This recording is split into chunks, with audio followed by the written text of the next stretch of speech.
सरकारी कर्मचाऱ्यांसाठी मोठी अपडेट आहे.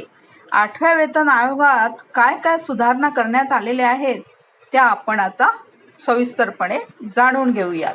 वेतन आयोगासोबत आयोजित केलेल्या त्यांच्या पहिल्याच बैठकीत विविध प्रकारच्या मागण्यांचा प्रस्ताव.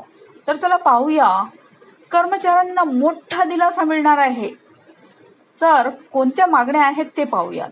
पगार, निवृत्ती वेतन, नवी पेन्शन योजना, रजा, पदोन्नती, भत्ते आणि सेवा शर्ती समावेश असलेल्या मागण्या सादर.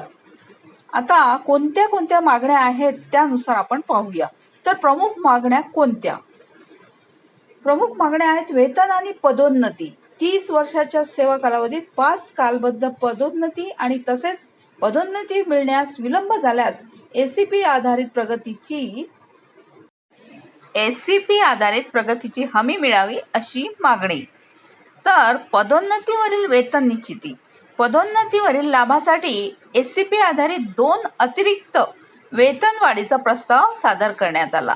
आता भत्ते. सर्व भत्ते महागाई भत्त्याशी जोडून आणि तिप्पट वाढवण्याचा प्रस्ताव. तर घरभाडे भत्ता आणि जोखीम भत्त्याची मागणी. तसेच आगाऊ रक्कम मीन्स ॲडव्हान्स, व्याजमुक्त आगाऊ रक्कम, सण, नैसर्गिक आपत्ती, 4 चाकी वाहन यासाठी आगाऊ रक्कम, सेवेत असताना मृत्यू झाल्यास सेवानिवृत्ती लाभांपासून वसुली माफ करण्याची मागणी. तसेच रजा सुधारणा.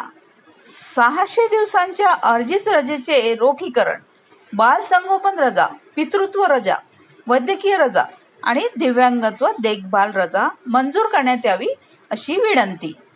तसेच CGEGIS मध्ये सुधारणा.